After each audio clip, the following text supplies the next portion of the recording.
We all have a wish to go back to school days. We all say school days are golden days. Namaste to everyone, my name is Srinivas. I'm a certified career counselor and a mentor and coach. In this video, I'm going to explain or help you out in choosing the right school. Every year, we have this question, okay, that which school is the best school for my kid? And I being career counselor, I often get this question, sir, how to choose the right school? So I have done a lot of research, and with my personal experience, I've written a blog. Based on that, I'll be just summarizing that in this short video. Some basic questions are, which syllabus is good? I mean, which curriculum is good? CBSE, State Board, or ICSE or IB? Now, I've done a lot of research in this, especially to tell you all the boards will be changing with this new education policy. I've done a little research in this. Now, if you see, NCERT books are being followed by CBSE. And many state boards are following NCERT books only for 9th and 10th standards, especially Karnataka and many states.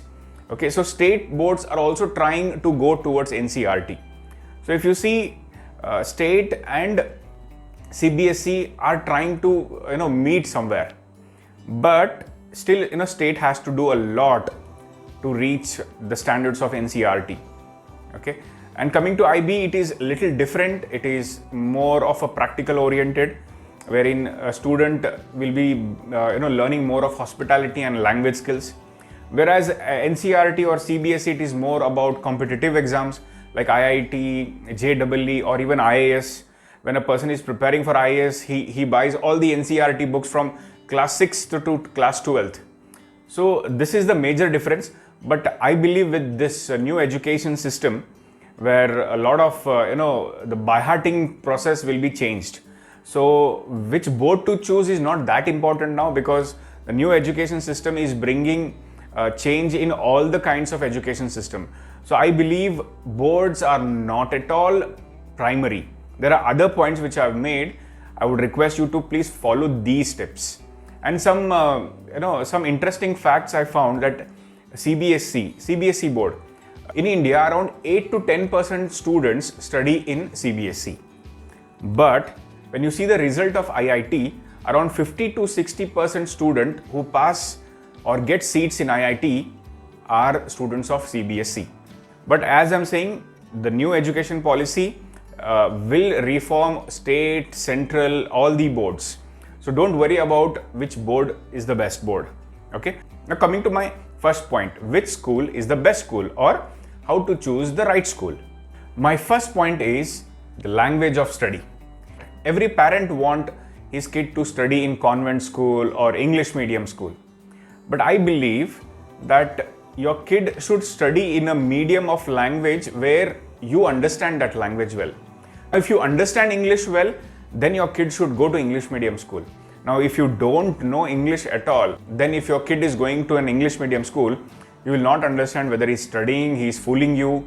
I know some friends of mine, who don't understand English, and they just, with the peer pressure, they want to give them something good, great. So they have sent their kids to English medium, and the kids are suffering because the parents don't know, how to train them. They all depend only on tuition classes. They expect miracles to happen on tuition classes and in these schools. But I believe, education happens at home, and schooling is just for association, just for enjoyment, just to upgrade oneself. But the real education happens at home. So if at all you are not well versed, or even if you don't know basics of English medium is not good. Okay, if you are well versed with your local language of study, that language is also okay. If you see all big officers, people who have done reforms are not basically from English medium. I'm not saying English medium is bad. Just the myth that English medium is the best, it has to go. So the first point here is the language of study. It is very important. The language which any one of the parent knows well, that language of study is the best study. Now coming to point number 2 is the location of the school. In many cities, there is a rule or norms that your kid should not travel more than 8 kilometers to reach a particular school. So it is all about the distance. Now if you see, a student is in school for at least 12 years. So per year around 250 days of school, and 250 days into 12 years. So it is a lot of time. And in that, if a student is traveling 1 hour to reach and 1 hour to come back, and after that, if he is interested in extracurricular things, or he wants to upgrade himself in many skills, or he wants to do some sport, or he wants to join a tuition class, he will be tired. So the location is very, very important. Try to, get the best school in your locality.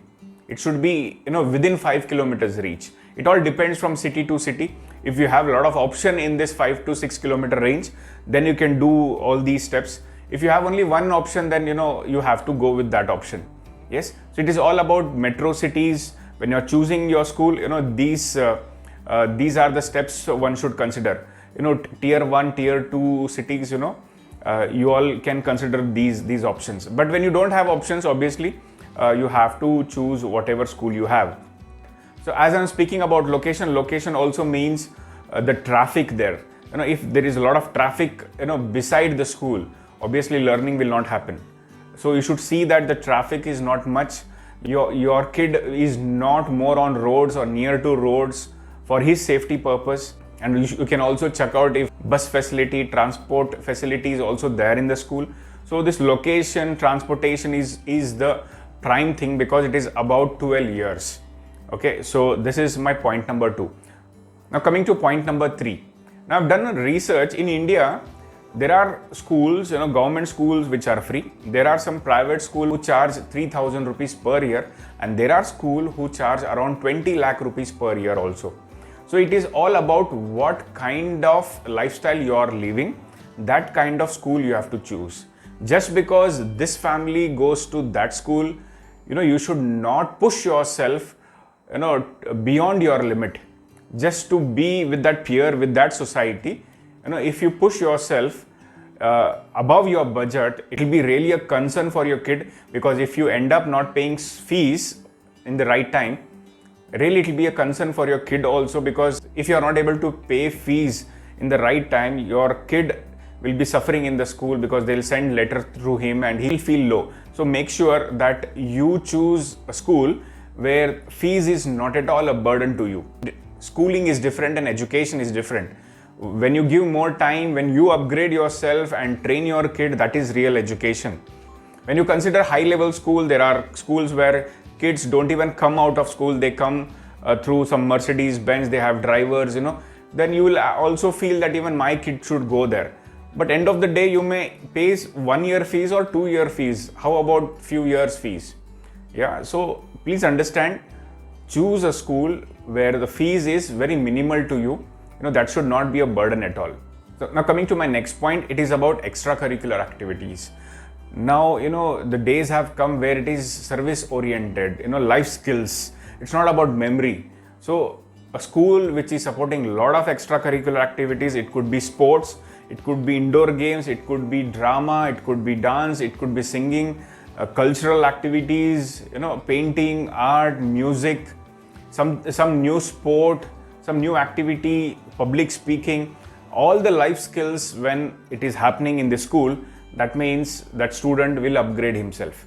This era does not value your memory. It values only your problem solving skills. So the more the extracurricular activities, your kid will develop better personality. So please check with that school, how are they into extracurricular activities, what are the activities which they do. You can check through their website. Many website put some fake images also, so don't get carried away with website images or Google images. Go check out their magazines, or you can also talk to the parents of the high school students, because they have lived life for some 8 to 10 years. You can take some feedbacks from them. Okay, and you can tell the school that these are the feedbacks. Are you planning to change? Are you planning to upgrade? All these questions you have to ask to them. So I believe extracurricular activities is also important, because even if I remember my school, I remember the days where I've done a lot of extracurricular activities. Okay, schooling means more of extracurricular activities. This new education policy will have a lot of extracurricular activities in their curriculum. So this is my point number 4. Now coming to point number 5, it is teacher to student ratio. Now, when they are in nursery or LKG or primary, the ratio to teacher and student should be around 1 to 15 or a maximum of 1 to 20.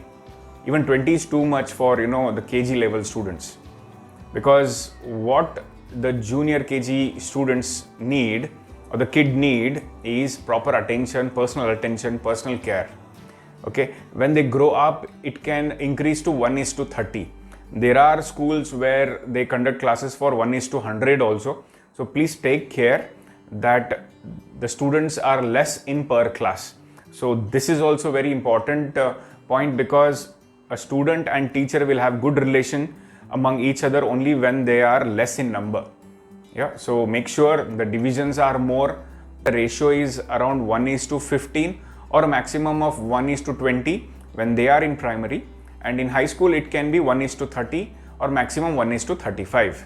Now, coming to my point number 6, it's about discipline. Check out how the teachers are they disciplined, how the peons are behaving there. Are they eating gutkas around and smoking around? Check out the locality of the school. What are the things being sold around the school? How is the security there? How is the security guard there? How much have they invested in the security, the CCTV cameras? How disciplined is the principal also? How disciplined are the teachers, the trainers there? Talk to them, see their language etiquettes. All these are very, very, very important, because what we want our student to learn in the school is discipline. Okay, and this should be there in the school. Only then you should do the admissions there. Now, coming to 7th point, it is about cleanliness and hygiene. Also about ventilation. You should please check whether the toilets there are proper. Do they have separate girls and boys toilets? Are they cleaned? Do they clean it every day? All these are very important, because once you do your admission, switching schools is really a big headache. So please go and check all these things, because your kid will be there for around 5 to 6 hours. So you should check whether the ventilation is proper, the lights are proper, whether the fans are installed. Depends on the climate there. If you're paying too high, all the facilities are there where your kid is comfortable. And coming to my last but not the least, it is about good staff. It could be principal, it could be anyone. Please go and talk to them, see how they are. Are they giving time to you before admissions also? If they are not giving you time before admissions, obviously after admissions, they will never listen to you. So they should have some basic etiquettes to talk to you. Yeah. So you should go and talk to the teachers. Also check whether the teachers are there in that school from past many years. If they are only freshers coming there, that means your kid will not have good rapport with the teachers there. If the teachers are frequently being changed, that means they are paid less, and when a teacher is paid less, obviously his or her teaching abilities will not be skillful. These are some major points. Some other small points, it could be like, are the schools using smart classes? But I believe more than smart classes, the teacher there should be smart. There are smart classes these days everywhere. There are teachers who don't know to operate the projector, how to make slides. They are not trained to present also. So it's all about teachers, all about their skills. So it is not about modern equipments of teaching aids. It's all about presenting skills. Please check that the school is adaptable to you or no. The language they use, the kind of personality they are, whether they are accepting you however you are. All these things are very important. I hope you have liked the points which I have made. If you feel if I have missed something, you can also add that in the comment section. And also please give your reviews of how I have done this video. I'll be doing a lot of videos. What kind of videos you want, you can please comment in the comment section. Frequently, I'll be doing a lot of videos related to students, because I'm a career counselor. If you have liked it, please follow us on all the social medias and subscribe us on YouTube. And if you have liked it, please share it to the person who needs this the most. Thank you. I hope this video added some value in your life. Subscribe and follow our channel Smart Sutra for competitive exams and soft skill related videos. And do subscribe our channel Srinivas Balaraju for career counseling videos. Download our app Smart Sutra for our digital courses on competitive exams and soft skill training programs. Do visit our website www.smartcareergoals.com to take AI-based psychometric test for your counseling session. Thank you.